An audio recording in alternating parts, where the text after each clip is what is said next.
저는 69살 남자 이재석입니다. 한때지만 저는 국내 최고의 건설 회사를 운영했습니다. 그냥 소소하게 스포츠카 몇 대로 고속도로를 달리는 것이 제 유일한 취미입니다. 하지만 그것도 몇 번 해보니 그저 지루할 뿐이었습니다.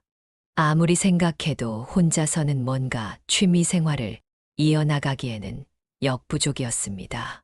사람은 결국 사람과 어울려야만 제대로 된 생활을 할 수 있다는 것을 깨달았습니다. 결국 스포츠카는 전부 창고에 넣어 놓았습니다. 제가 결국 들린 곳은 노인정이었습니다. 젊음을 오로지 일만 하면서 먹이를 쫓는 맹렬한 사자처럼 살았습니다. 이제 은퇴하고 아들들에게 전부 경영권을 넘겼습니다. 그리고 은퇴만 하면은 노후는 즐겁게 보낼 수 있을 거라고 생각했습니다. 하지만 이것은 제 착각이었습니다. 뭐라고 설명을 해야 할지 고민이 됩니다. 일만 하다가 갑자기 쉬라고 하니까 몸이 말을 듣지 않았습니다. 관성처럼 제 몸은 일을 해야만 편안함을 느꼈습니다. 이 넓은 집에서 제가 할 수 있는 일이라고는 텃밭 가꾸는 것 정도밖에 없었습니다. 결국 그 일도 지겨워지기 마련입니다. 노인정에서 저를 반기는 노인들을 보니 즐거웠습니다. 그들의 자글자글한 얼굴을 보면 제 나이가 벌써 이렇게 되었는지 실감이 나지 않습니다. 젊음을 일터에서만 구른 저로서는 뭐랄까, 인생은 참 더섭고 무심하다는 생각이 들었습니다. 어쩔 수 없습니다.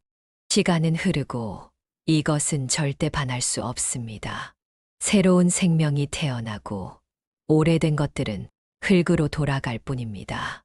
저는 그것을 잘 알고 있었기에 더 이상 후회는 없었습니다. 인생을 마치 여행처럼 즐길 뿐이죠.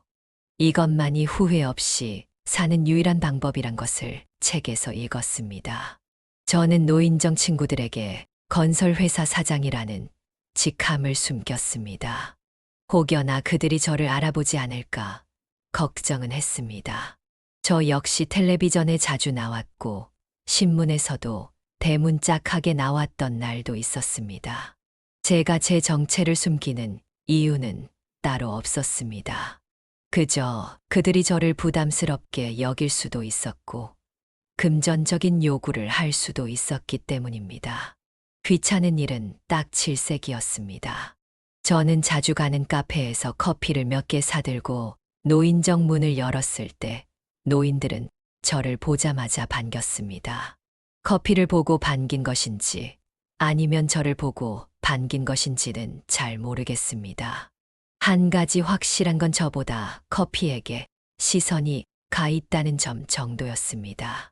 그들은 저를 보고 초면에 반말을 했습니다. 이것도 이해할 수 있었습니다. 나이를 먹을수록 자신보다 나이가 어려 보이는 사람에게 하대하는 것이 이 사회에 만연해 있습니다. 업무상 일을 하면서 숱하게 겪은 일입니다. 건설회사 사장이란 직함을 괜히 가지고 있는 건 아닙니다. 얼마나 많은 사람들을 만나며 배운 처세술을 여기서 발휘할 줄은 꿈에도 몰랐습니다. 사실 어떤 기술이나 능력을 배워두기만 한다면 삶에서 소용이 있었을 것입니다. 아이고 아이고 신이 왔구먼. 저는 방긋 웃기만 했습니다. 솔직한 심정으로는 초면부터 반말을 한다는 점에서 마음에 들지는 않습니다. 무슨 대우를 받으려고 노인정에 온 것 아니지만 말이죠. 하지만 회사에서는 최고 직함을 가지고 있었던 저입니다. 수만 명의 직원을 거느리던 제게 빈말을 할 수 있는 사람은 없었습니다.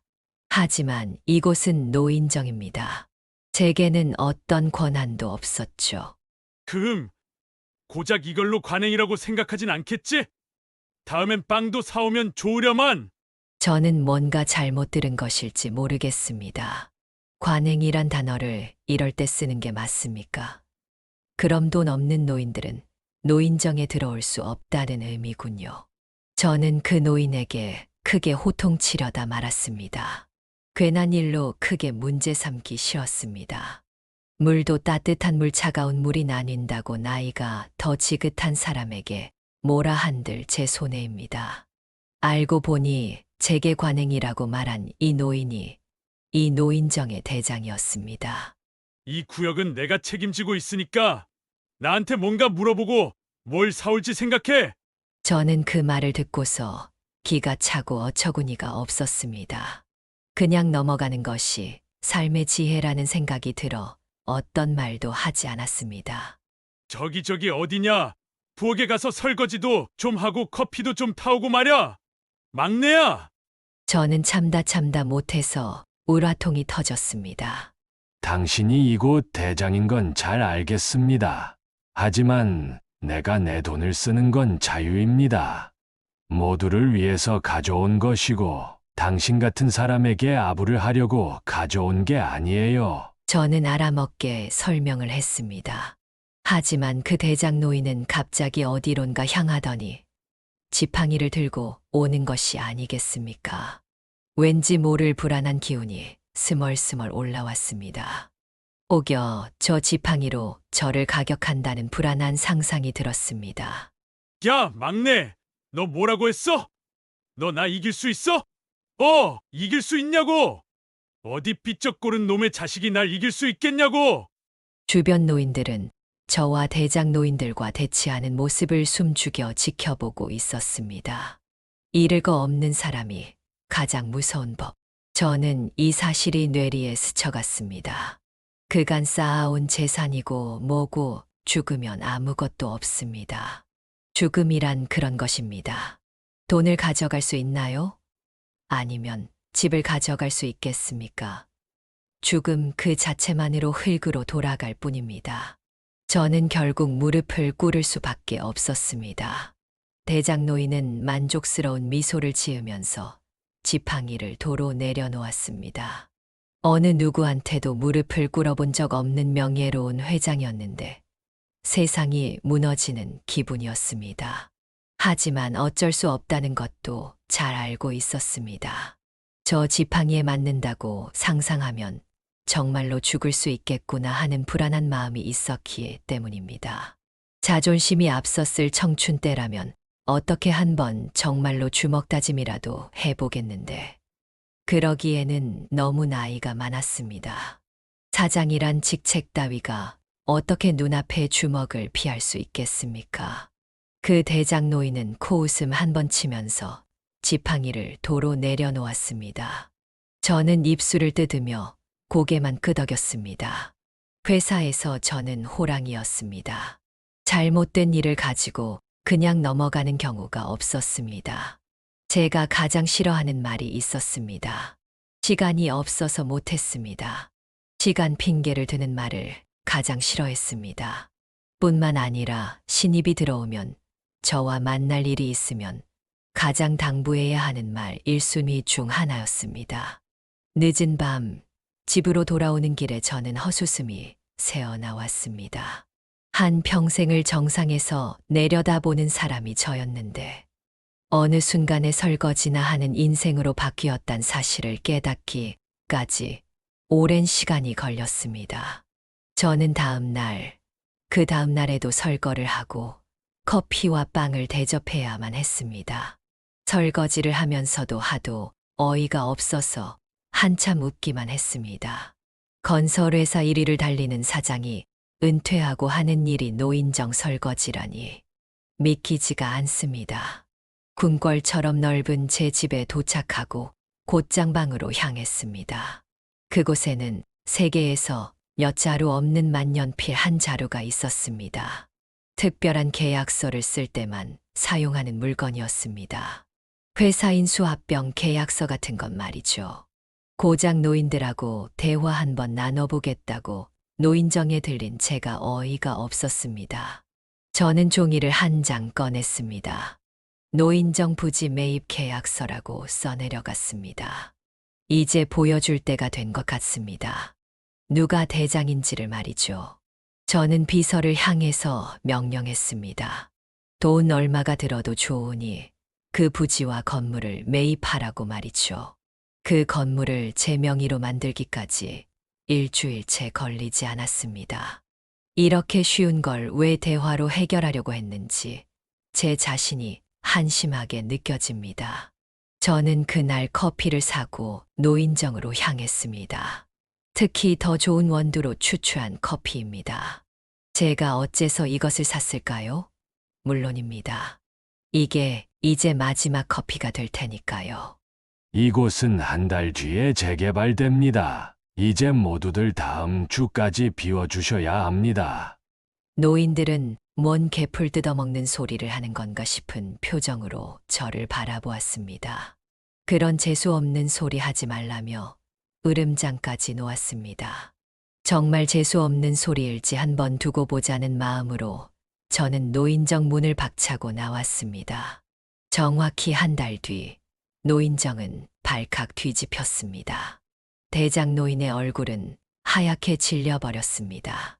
대장 노인은 손은 덜덜덜 떨고 있었습니다. 여기가 우리 집이라고! 우리는 어디로 가란 말이야? 막내야! 저는 주머니에 손을 넣고 천천히 그에게 다가갔습니다. 그리고 귓가에 속삭였습니다. 이제 누가 대장인지 알겠습니까? 아참, 이제 설거지는 제가 안 해도 되겠죠? 노인들은 울부짖는 소리 사이로 제 발걸음 소리만이 당당하게 울렸습니다. 돌아서면서 저는 입가에 진한 미소가 절로 지어졌습니다. 윤서가 어디가? 얼른 돌려놓으라고! 이건 내 집이야! 저는 그 말을 무시했습니다. 그리고 저는 인부들에게 말했습니다. 이분들 말 신경 쓰시지 마시고 얼른 진행하세요. 막내야, 너 계속 이런 식으로 나온다 이거지? 조심해! 내가 아는 변호사 기자 전부 불러서 공론화 시킬 거라고! 조심해! 너 이 차씨야! 저도 가만히 있지는 않을 겁니다. 제 건물에 제가 마음대로 하겠다는데 무슨 상관입니까? 막내, 이곳은 단순한 건물이라고 생각해? 여기는 서로를 의지하면서 살아가는 유일한 공간이라고. 그리고 저기 김씨 할머니는 너도 알다시피 여기서 사별한 남편을 추억하면서 살고 있는 거라고. 제발 그만둬. 포크레인이 건물을 천천히 무너뜨릴 때마다 노인은 아우성을 쳤습니다. 노인은 아우성을 뒤로 한 채 차에 올라탔습니다. 기사가 괜찮냐는 말에 노인은 이렇게 답했다. 안 괜찮을지도 모르겠군. 차에서 그 이상의 말은 오가지 않았습니다. 동시에 저의 머릿속은 혼란 그 자체였습니다. 복수를 했으니 통쾌하거나 속이 시원해야 정상이었는데 말입니다. 집으로 돌아온 저는 과거 가난한 시절이 떠올랐습니다. 2번 다시 떠올리기 싫은 기억이었습니다. 벌레가 나오는 집과 먹을 거라곤 감자와 고구마가 전부였고 그마저도 배부르게 먹어본 적이 없었습니다. 저는 한숨을 크게 내쉬었습니다. 이미 재개발은 시작된 상태였습니다. 되돌릴 생각은 추호도 없었지만 그렇다고 계속 진행하자니 죄책감은 들었습니다. 저는 소파에 깊게 몸을 파묻었습니다. 커다란 샹들리에 불빛 아래에 서 있었는데 마음은 꼭 어두운 터널 속에 갇힌 것 같았죠. 복수를 했으니 속이 시원해야 하는 것이 맞는데 어쩜 이렇게 허탈한지 공허함이 영원히 지속될 것만 같았습니다. 특히 그 노인들의 눈물이 아직도 떠오릅니다. 그래도 저는 제가 당했던 수모를 떠올리면 저는 참을 수가 없었습니다. 일주일 뒤 공사 개발이 얼마나 진행되었는지 저는 궁금하여 이제는 없어져 버린 노인정 건물 자리로 향했습니다. 노인정으로 가지. 저는 그 광경을 보고서 헛웃음이 나왔습니다. 수많은 언론사와 기자들이 건물 앞에 있는 것 아니겠습니까? 노인들은 손수 만든 전단지를 들고 있었습니다. 대장 노인이 카메라 앞에서 꽥꽥 소리 지르는 모습을 보니 기가 찰 노릇입니다. 도대체 남의 땅에서 저게 무얼 하는 짓인지. 앞으로 그 자리는 훗날 젊은 CEO를 위한 무료 공유 오피스가 지어질 예정이었습니다. 며칠 후 충격적인 일이 벌어졌습니다. 노인정 사람들이 한 푼 두 푼 모아서 변호사를 선임한 것이었습니다. 건물 강제 철거 금지 가처분 신청이었습니다. 지역 주민 서명까지 받아서 합세한 것이 아니겠습니까? 심지어 기사까지 떴습니다. 저는 다시 가난했던 시절이 떠오릅니다. 누군가의 도움이나 조언 없이는 여기 자리까지 올라올 수 없었을 것입니다. 라면으로만 끼니를 때웠을 때, 월세가 밀렸을 때, 집주인 할머니가 아니었더라면 저는 신용불량자가 되었을 것입니다. 이렇게 필사적으로 저항하는 노인들의 모습을 보니 어째서 가난했던 시절이 떠오르는 것일까요? 철회해. 그리고 더 좋은 노인정 시설로 바꿔. 비서는 곧장 알겠다고 대답하며 공사업체에게 전화를 걸어 곧장 지시했습니다. 그렇습니다. 제가 노인정 노인들과의 싸움에서 졌습니다. 건물이 전부 지어졌습니다. 노인정 사람들은 어안이 벙벙한 표정이었습니다. 제게 고마움을 표현하기도 어렵고 그렇다고 화를 낼 수도 없는 난감한 상황이었습니다. 적과 화해를 하면 이런 기분일까요? 새로 지어진 노인정에 들어서자 노인들은 어린 아이처럼 기뻐했습니다. 저는 식기세척기와 커피 머신을 새로 설치했습니다. 결국 싸움의 원인은 이 두 가지였습니다. 대장 노인은 저에게 다가와 떨떠름한 표정으로 말했습니다. 이걸로 용서받았다고 생각도 하들들 말어. 아, 그럼 다시 식기세척기 빼고 커피 머신도 철회하면 되겠습니까? 뭐시? 또 윤석이? 이제부터 대장은 접니다. 대장 노인은 무어라 말도 못하고 분한 얼굴로 돌아갔습니다. 저는 노인들에게 말했습니다. 앞으로 부당한 대우, 쓸모없는 관행, 명령 같은 것을 하다 적발시 영구 퇴출입니다. 그리고 출입시간 제한도 할 것이며 청소도 분담해서 할 것입니다. 그리고 사용한 물건들은 무조건 제자리에 두고 갑니다. 알겠습니까? 노인들은 고개만 끄덕이며 수용할 수밖에 없었습니다.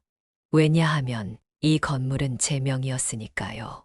하루 이틀은 노인들도 새로 지어진 이 건물이 낯설어 보였습니다.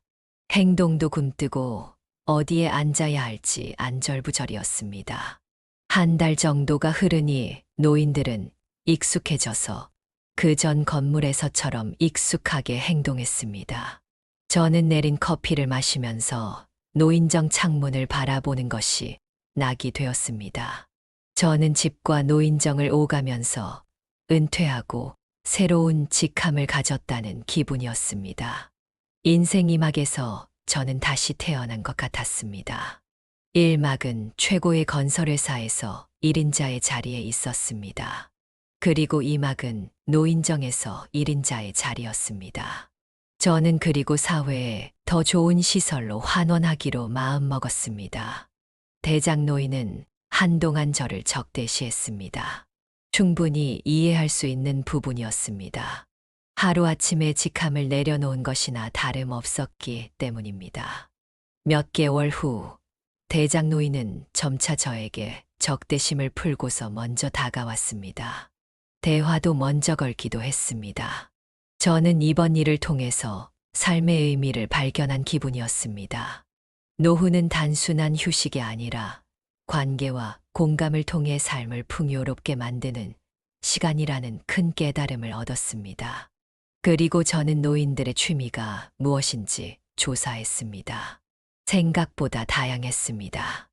누구는 텃밭 가꾸기, 누구는 바둑, 누구는 탁구, 배드민턴, 오랜 경험이 만들어낸 취미였습니다. 저는 현수막을 걸어서 취미를 배울 사람들을 모집한다고 공고를 냈습니다. 사람들을 가르치면서 노인들은 활력이 생길 것입니다. 노인정 분위기는 한층 더 따뜻해졌습니다. 저는 이곳에서 지난 회사에서 보다 더 큰 것을 배웠습니다. 사람은 함께 할 때 더 나은 방향으로 갈 수 있다는 것을 말입니다. 노인들은 저를 막내 대장이라고 불렀습니다. 어느 날 커피를 마시면서 노인정 프로그램을 기획하던 도중 대장 노인이 저를 어색하게 불렀습니다. 막내야, 아니, 대장님. 나도 좀 도와주면 안 되겠나? 이젠 나도 뭔가 해야 할 것 같아서 말이야. 그렇다면 이번 행사의 사회를 봐주실 수 있겠습니까? 대장 노인은 얼굴에 화색이 돌았습니다. 시간은 흘러서 이 노인정은 서울의 명소가 되었습니다. 다른 지역에서까지 노인들이 찾아오곤 했습니다. 심지어 젊은 세대까지 어울리는 곳이 되었습니다. 저는 그들이 함께 웃고 어울리는 모습을 바라보며 꿈이 하나 더 생겼습니다. 이곳에서 겪게 된 경험들을 다른 곳에서도 전하고 싶었습니다.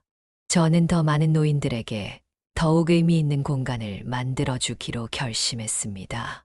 앞서 말했지만 노후는 단순히 시간을 보내는 것이 아닙니다. 새로운 삶의 기회를 만들어주는 시간이었다는 것을 말입니다. 구독자 여러분, 제 이야기가 어떠셨습니까? 흥미로우셨나요? 아니면 지루하셨나요? 즐거우셨다면 구독을 해주시면 더 즐거우실 수 있을 것 같습니다. 그럼 건강한 새해 맞이 하길 바라겠습니다. 감사합니다.